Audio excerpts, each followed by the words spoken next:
going from my left, from my most right to my furthest right. We have Donna Fudge. Donna Fudge is a board-certified civil trial lawyer.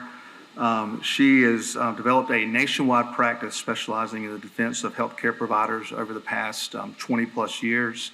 She's argued before multiple Supreme Courts, Florida, Pennsylvania, New Jersey, Iowa, in cases involving defense of healthcare providers.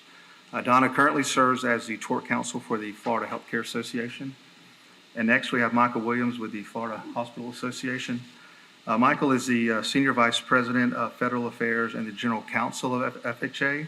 And in that role, he represents FHA in state and federal legal, legislative, and regulatory activities.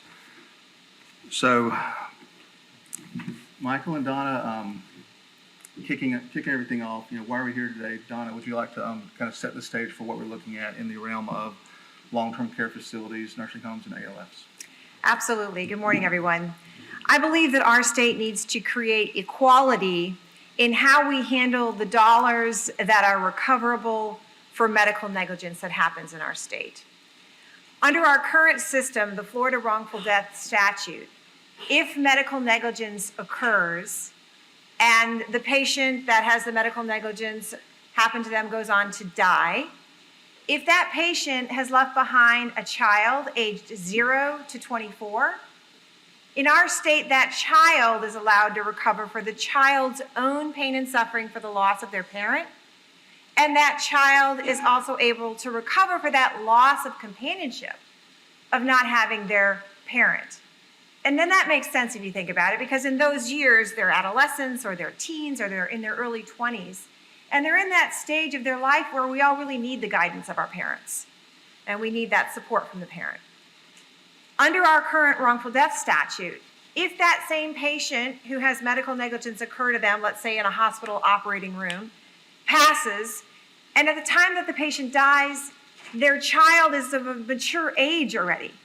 And our state defines that as age 25 or older. Then that child cannot recover for that child's own loss for not having their parent. And that makes sense too, doesn't it? Because that child is now at the mature age. They've already gotten to that stage. Their parent has gotten them there to the mature age, and they haven't lost out on that companionship during those teen and adolescent and young years. Now, an example that I could give you would be the famous actors Kirk Douglas and Michael Douglas, right? Kirk recently passed away at just over 100. So let's say that something happened in an operating room in Orlando and Kirk had medical negligence that caused his death at the age of 100. At that time, his famous actor son, Michael Douglas, was 75 years old.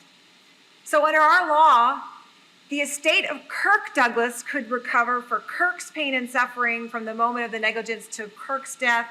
They could recover for Kirk's funeral expenses and any of the medical expenses associated with that.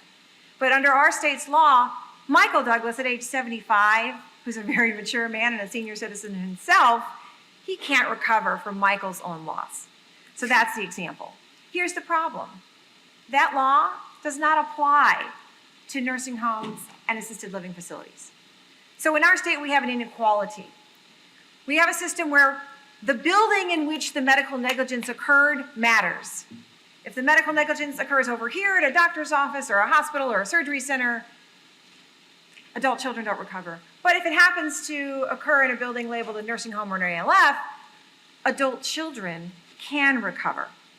So what we would like to do from the long-term care perspective is to create equality and extend that current protection in law to assisted living facilities and nursing homes. And there are benefits to extending that law. Quickly, the benefits are, we want to try to ensure that the dollars that our senior citizens pay to get their care in nursing homes and ALFs, and the dollars that we all as taxpayers put into the Medicaid system in our state, which the lion's share of nursing home residents in our state's nursing home beds, their care is being paid for by our tax dollars, our Medicaid dollars. So we want to make sure that those dollars actually go to the care to the resident. We no longer want them to be diverted into the bank accounts of these adult children. And when I say adult, let me explain. I do this kind of work. The vast majority of these cases against nursing homes and ALFs in our state, I would venture to say about 75% or more, are brought by advanced aged adult children who are in their 50s, 60s, 70s, and I've even had them into their 80s, bringing a claim to recover for what has happened to their own parent. They're profiting, if you will, off of the pain and suffering of their parent.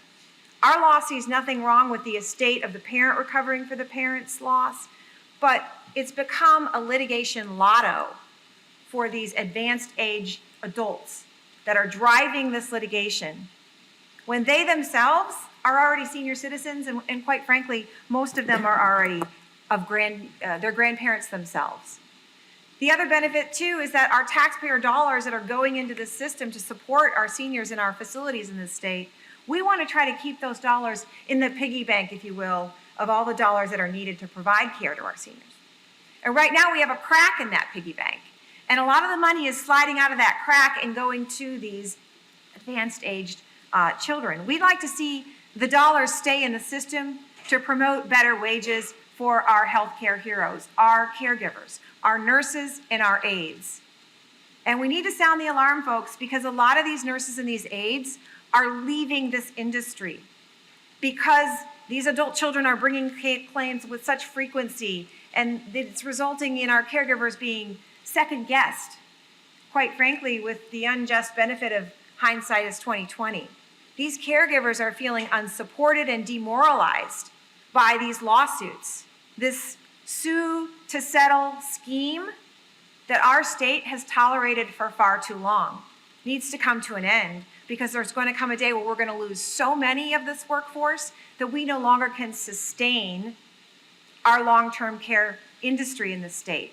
The Sunshine State where the seniors come, we need that industry. So we have a legitimate state interest, all of us, whether you need long-term care today or one of your loved ones does. I venture to say all of our lives are going to be affected in one way, shape, or form by the need for long-term care services, and we don't want to see that collapse. One more quick point I want to make. This reform will not take one penny away from the estate's ability to recover for the patient or the resident, if you will, for their own pain and suffering. So in our example, let's say Kirk Douglas actually had the medical negligence happen in a nursing home. He put his call light on, it went for hours, no one came, he got up, he fell, he broke his hip. That hip fracture killed him 10 days later. This reform will still allow Kirk Douglas's estate to recover for all of Kirk's own pain and suffering that he experienced from that hip fracture up to the point of his death. It will allow his estate to recover for his funeral expenses and his associated medical expenses. Not one penny will come from the ability to right that injustice. And we think that this reform is a reasonable and a sensible solution to sustain our long-term care industry. Thank you very much, Donna. Michael, from the Hospital Association side, what are the hospitals seeing in Florida? Yep. Thanks, Jason. And Jason's pulled together a slide that you can see behind us. I think I'm going to step a little bit higher level to start with and kind of talk about what we're looking at as far as, what we would consider a med mal crisis in Florida, right? So Florida's loss rate, being the average claim cost versus volume of medical claims, highest in the nation. Florida physician premiums are significantly more than in other states. For a 250 event, 750 total policy in Florida, that's 26% more than anywhere else. For $1 million, $3 million policy, which is kind of your average policy across the nation, you're looking at 84% premium hike in Florida versus other states. What does that do? It leads to a lower number of physicians, which limits access to care. It leads to practicing defensive medicine, which costs our system more. And so ultimately increasing the cost of delivery of care, hurting Floridians. Florida med mal payouts are 5th highest in the nation. And our premiums, our direct written premiums in 2021 were the 3rd highest in the nation. Number 2 in the nation, California, responded to a similar crisis by overhauling their medical caps last year, and so we'll see where that heads. There are a number of issues within sort of the medical malpractice continuum of litigation where you could find some marginal improvements. Obviously, first and foremost is taking another stab at caps. That's kind of certainly a heavy lift, but if you want bang for your buck, you couldn't do better than that. I think in 2019, that was the last time our legislature saw it in earnest. Chair Gregory ran a bill that essentially told the Supreme Court, we're not sure you got it right. You should reevaluate those caps. And he's smiling right now. But there are some other places along the continuum. It's arbitration agreements. Prior to the start of legislation, there was a court case called, let me find it. A court case at any rate that said, look, we have an arbitration process for med mal claims. If you don't follow what's in the statute, then it's not appropriate. We don't think the court got that right. We think that private entities should be able to enter into arbitration agreements when and how they determine is appropriate. They've put up barriers to interviewing witnesses. If you're going to have a communication with a physician that's treated a patient, that patient needs a representative there. There's a Jord case, which concerns the ability to introduce future and past collateral benefits. So, yes, I've been injured. I'll be entering into Medicare. You should be able to deduct Medicare from damages. But the court says, no, you can't introduce that. When you talk damages, you're just talking damages. So there's a series of marginal fixes to med-mal that's not just caps, and I'm going to say it one more time, caps would be the ideal, where we could find benefits to improving our med-mal system. Thank you, Michael. Sure, go ahead. I echo what he just said about arbitration agreements. So in the long-term care spectrum, assisted living facilities and nursing homes, we are allowed to have arbitration agreements with our residents. And there are huge benefits to that. I believe that the legislature should amend the laws to make it clear that the doctors in our state, all healthcare providers, hospital systems, can utilize arbitration agreements.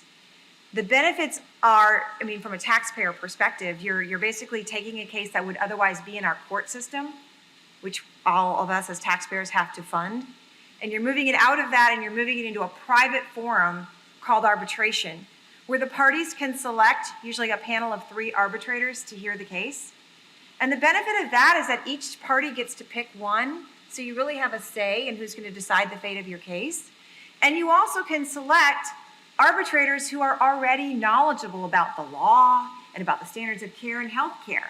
So what better to have a med-mal case decided by a panel of arbitrators who understand the law and medicine versus 6 strangers, from a jury pool that may have absolutely no idea about such things. I think there's more justice in having an arbitration panel. And I think that definitely is something that should be seriously considered. Thank you, Donna. Donna, one thing you had mentioned was equality or parity in the world of senior living, nursing homes, and assisted living facilities. And you identified the problem we're seeing. What can be done about that? What solutions are out there for that? I just really think we need to have people understand that there is this unequal treatment, and it just doesn't make any sense. Again, why should it matter in our state under what roof medical negligence occurred? We're going to treat medical negligence over here at a surgery center different than we're going to treat medical negligence at an assisted living facility. There's just no way to really rationalize that disparate treatment. It's unequal treatment. And so we just want to get the word out there and have everybody understand that there needs to be this parity, this equality, and then have an understanding of what that triggers in terms of those benefits that trickle all the way down to the residents themselves that are in these facilities, to our workforce, our caregivers, and all of us as taxpayers, and to most of us who are someday going to need these long-term care facilities for ourselves and our loved ones. So I'm going to set Donna up with a softball. Are there any other industries in Florida where adult children may recover for their parents if I have a slip and fall on a premises somewhere? Not if it leads to wrongful death. I don't believe so, no. Thank you. One other thing I did want to point out, I know Michael mentioned the slide we have here. The slide you're seeing is from a 2021 survey by an insurance company, a national insurance company. And it does kind of highlight, the severity of the problem here in Florida, especially when you compare Florida to all the other states in the nation. Now, you see we are second worst in loss rate comparison, third worst in claim frequency, and third worst in severity. That's, like Donna said, that's money coming out of our staffing, our services, our residents, their families. There is a new report, a new survey that should be coming out in the next few weeks from another insurance company, another national insurance company. It basically is saying that these trends you're seeing, they're, if not staying the same, they're getting worse. It's going to be a little more focused on subsets within the long-term care industry, but it further highlights the national significance you're seeing here. So one comment that I would just like to make is that, my law firm, Fudge Broadwater, a huge portion of our revenue stream comes from defending Florida assisted living facilities and Florida nursing homes. So what I'm here asking our state to do is absolutely not in my best interest. It will definitely hurt my business. It will cause less work, right? There'll be less, in my opinion, less frequency of claims. The dollar value of those claims will be less. So that all impacts how much litigation goes into an individual case. So I think maybe it's good to know that the person up here trying to promote something is the very person who's going to be harmed by this law. But I believe that as a Florida citizen, it's so important that we wake up and we really understand how this current scheme is really being used to cause harm, and that we need to take action so we can sustain our long-term care industry. Thank you. And Donna, you may have mentioned this, but I wanted to double back on it. Like, what percentage of cases are you seeing that are being filed by these grandparents themselves for the death of their grandfather or great-grandfather?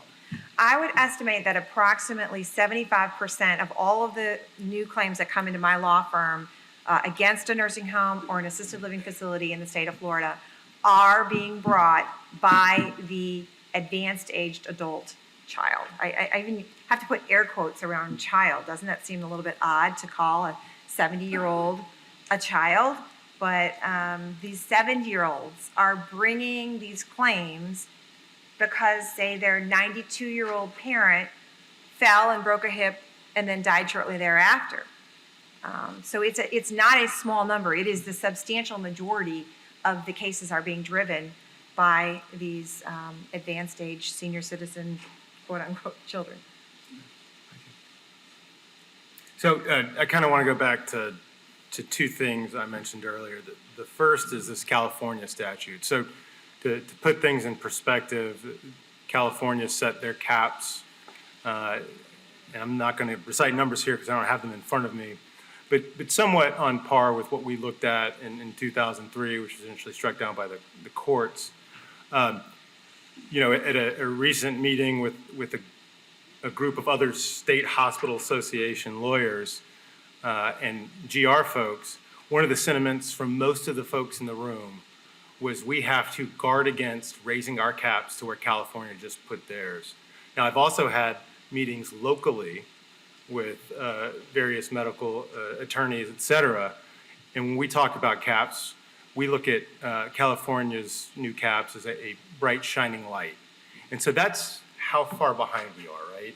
When we talk about Florida's doctors at 250, 750 coverage policies generally, that's certainly not enough to cover damages as what's being awarded by, our juries. And so that then means if the physician can't cover their malpractice, then other folks down the line, be it hospitals, are then sort of left as the malpractice payer of last resort. And so, somewhat selfishly, I guess, the hospitals would like it so that physicians are able to afford higher coverage limits, which would then, in turn, lower our premiums because we'd be paying off less of these settlements as well, or jury verdicts. And so, it's critical, even if, we don't want perfect being any good. We want that California style, even if every other state in the nation's going, those limits and those caps are too high. We want to hit these marginal improvements. There's even, are there ways to strengthen pretrial requirements? I think most folks, attorneys would agree that the expert review of a case prior to certifying it for trial is essentially sort of a bureaucratic paper pushing. There's not a lot of teeth to what prohibits cases. So do we get stronger pretrial requirements? Do we put together a medical review board like you might see in Indiana, for example? There's another issue that's driving up med mal costs, and it's letters of protection, right? A physician, sometimes from out of state, will work with a plaintiff's attorney that says, I'll treat your patient while you're waiting for a verdict.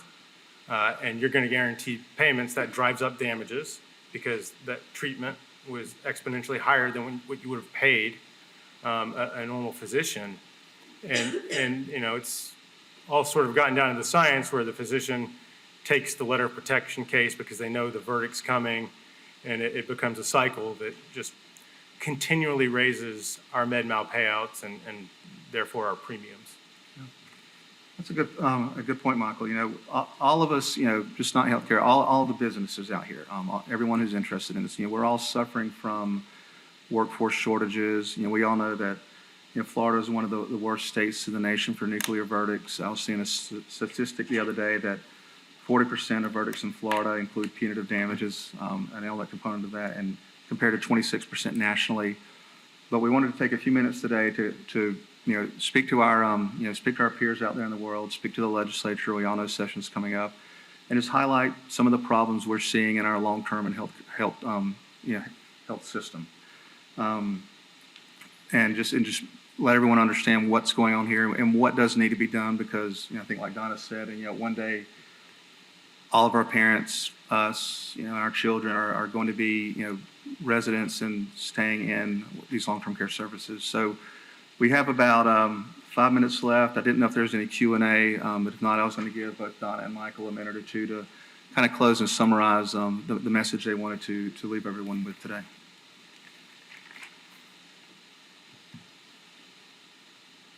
I'll check. It looks like we're good. Michael, if you want to start off with Donna, I'll turn to you. Yeah, just I just want to sort of reiterate the point that we may not be in the same. Oh, go ahead. No, finish that point.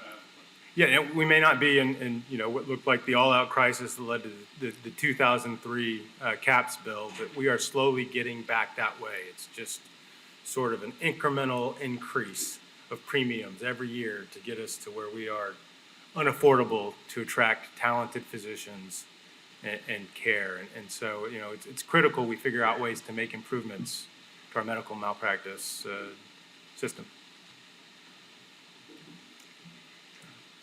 Yeah, I think that our state has tolerated this sue to settle scheme for far too long. And when you have 50, 60, 70-year-olds driving to work or driving to the golf course or whatever they're doing in their lives, and they hear a radio ad or they see a billboard from a plaintiff lawyer, that says, sue a nursing home and you don't pay anything unless we get you something.